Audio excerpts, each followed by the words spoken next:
Here's A. How to discern between thought and the self. Isn't the self-recognition a thought as well? No, it's not. And this is the wonder of it. And it's something to ponder.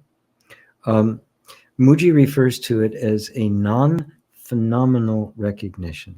And this is the easiest way to get close to it. Do you exist? Of course, your answer is going to be yes. Are you aware of that existence? Of course, you couldn't answer yes if you weren't aware of it. Okay? Now, is this awareness of your existence a phenomenon?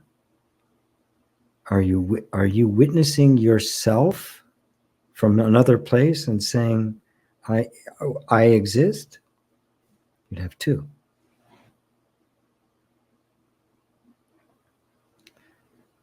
What is it that's recognizing that you are?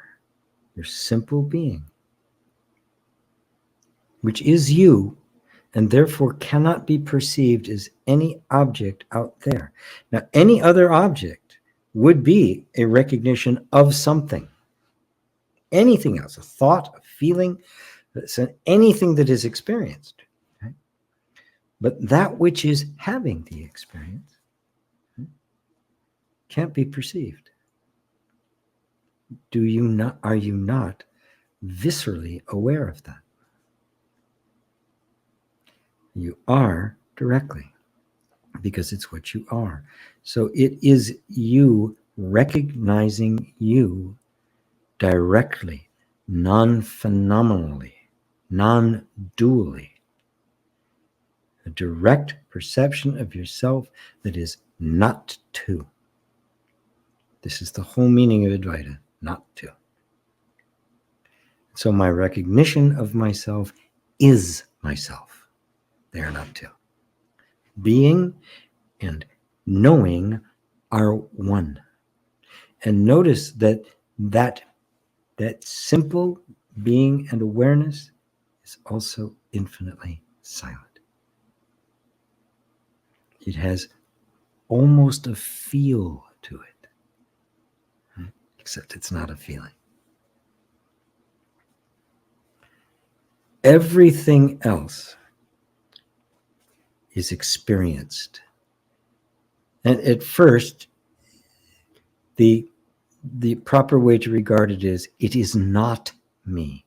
And that's just to transcend just the habit of identification with what is experienced and the mind's habit of creating a sense of self out of a story. Once that has really been transcended and you abide here, you can now see that everything that you used to think was other and that you disidentified is in fact yourself. But now you see it all not through the eyes of a person, one thing looking at another, but even that you see is yourself knowing yourself. And every object becomes the very act of knowing. The entire universe is your knowingness, is you knowing you non-phenomenally, because nothing exists other than you. There is no phenomena to appear. That's where it ultimately goes to, wherever you are on that line. Okay? But just notice that your sense of self is not objective or subjective. It is not phenomenal. It is not you witnessing something else. It is an instant, unified, intuitive knowing. Indivisible. Irreducible. You follow that? Everybody follow that?